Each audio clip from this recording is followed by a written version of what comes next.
next speaker is Amy. Amy Clements holds an MFA in creative writing from the New School and has served on the faculty of St. Edward's University since 2012. Her short fiction has appeared in the Beloit Fiction Journal, Southern Humanities Review, and the Southern Carolina Review. She is also the author of The Art of Prestige, a history of Knopf Publishing House. Amy?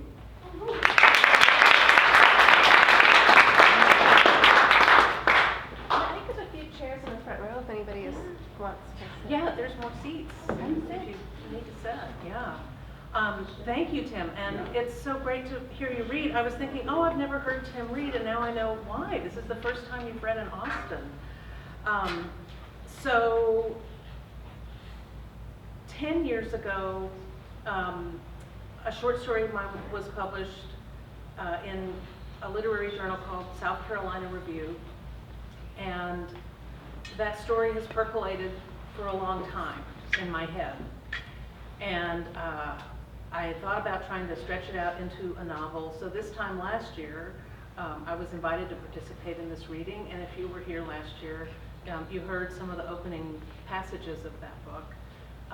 So last week, I finished the first draft. Which means the summer will be all about revising this manuscript.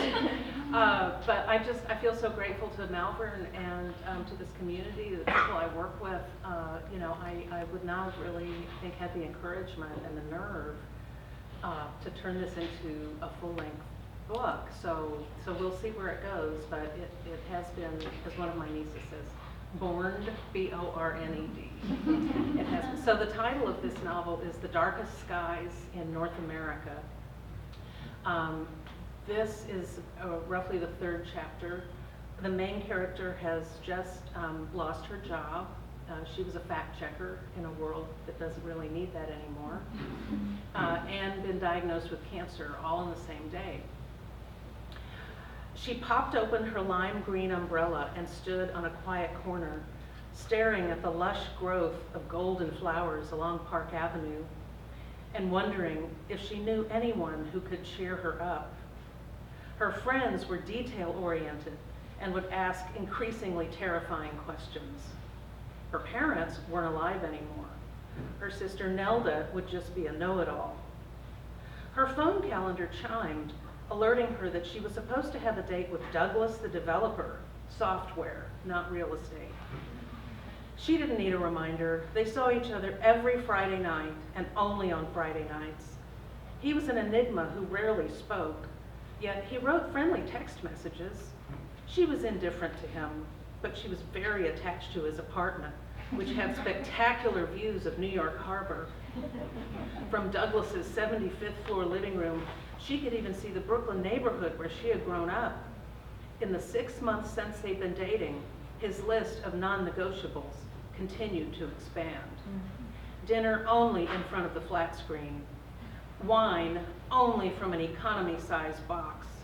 No carbohydrates except the wine. She wasn't due at Douglas's place until 6 o'clock. She missed going to restaurants with him, even though they had only sat face-to-face at a table once on the first date. After that, he always asked for a table at the bar so that he could watch sports. Gradually, he restricted their Friday night meals to his living room. She once asked about his availability on other nights of the week, but he told her that wouldn't be possible because on other nights, he did other things with other people. And yet there was something alluring about his predictability, especially when she could predict that her long work week would end with a dazzling view and plenty of free wine and the utter laziness of not having to look someone in the eye and say something. They did not have a relationship. They had a habit. She just couldn't tell if it was a bad one. She had 2 hours to kill and opted for the lobby of the Algonquin Hotel, which she had started using as a second living room when she had become a Grand Central commuter. Today, she was annoyed to see that tourists were hogging her favorite corner chair, but she managed to claim an equally plush one, upholstered in silver velvet and hidden behind a square column. She ordered a bowl of hummus imagining Dorothy Parker and the other roundtable writers praising her for eating something so exotic.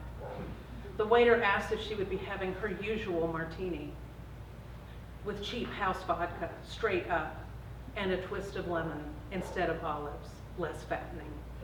She said that tonight she just wanted club soda with lemon, no ice, in a tall glass.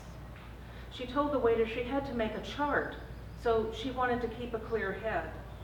She watched as a woman in a business suit checked into the hotel, a pushy executive who plunked her leather carry-on bag onto the intricate mosaic tile floor and complained loudly when she saw the hotel's cat napping on a luggage cart. She said she had allergies, and she was a titanium-level member of the chain that had recently bought the Algonquin.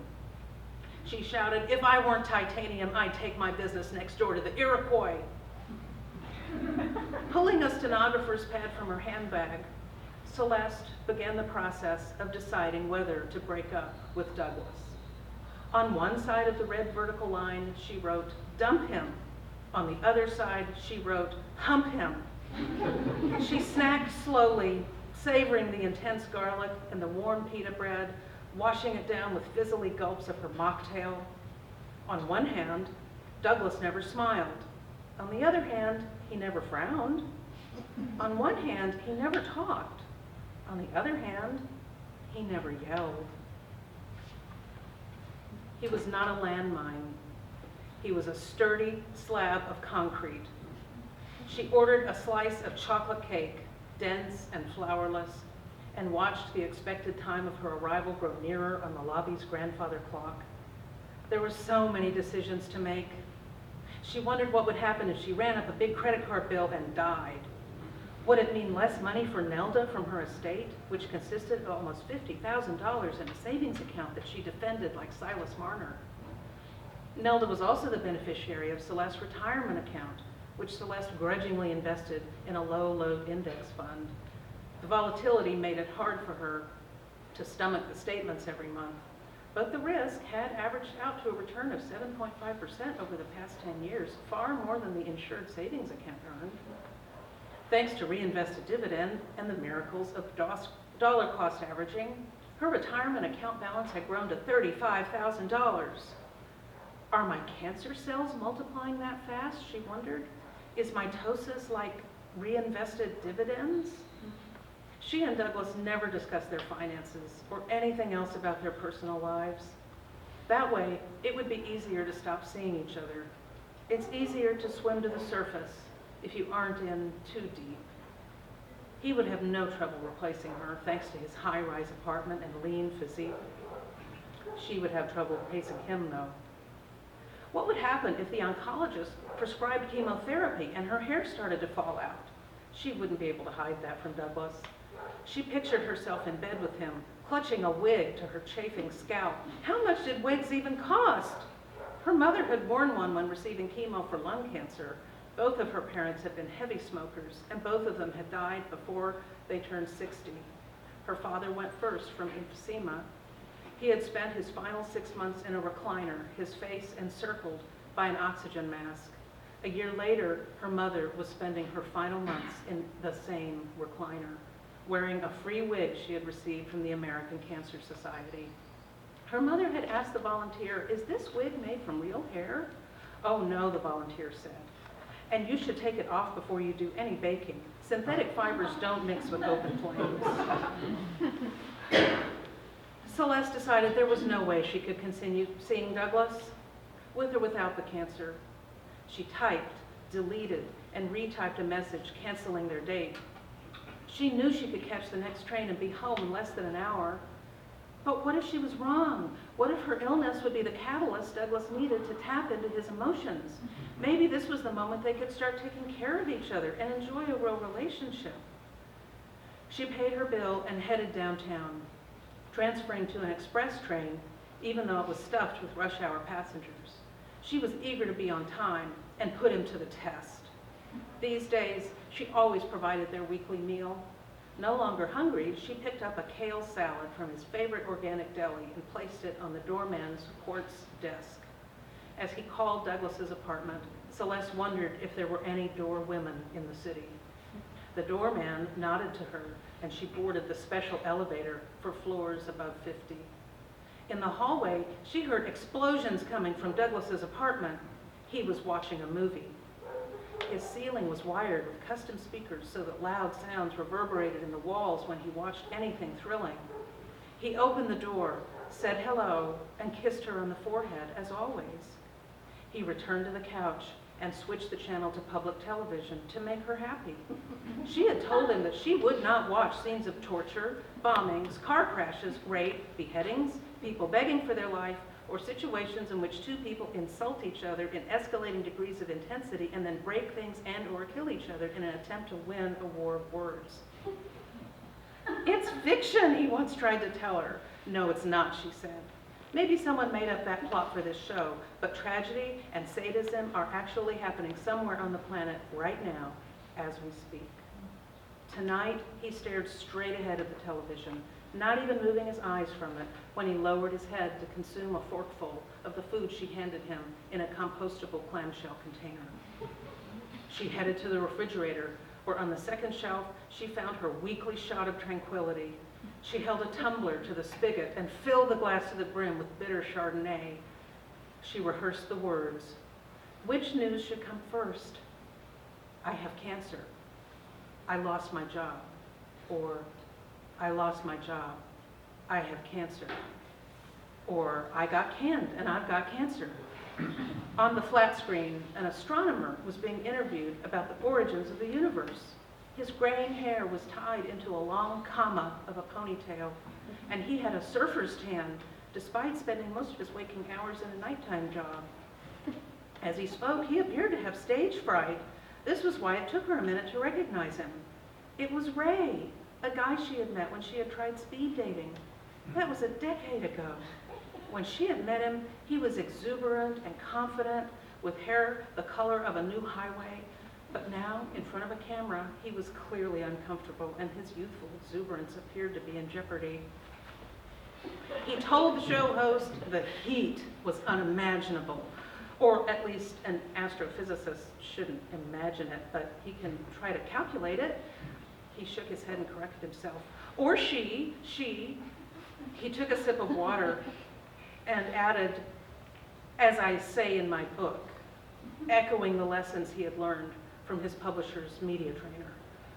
It was beyond our imagination. Between 13 billion and 14 billion years in the past, everything you see and can't see today was contained in a microscopically small particle, and then boom. The camera turned to the jacket of Ray's new book, which was titled, Boom.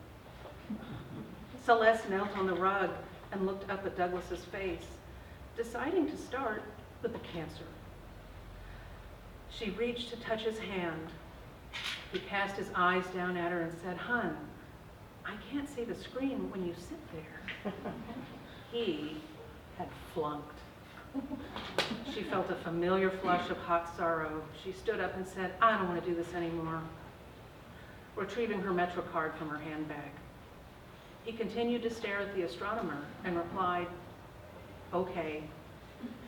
In the hallway, where she'd emerged so many Saturdays with her disheveled hair tucked under a cap and her perfumed body hastily dressed in wrinkled clothes, she knew she would probably never be invited to this building again.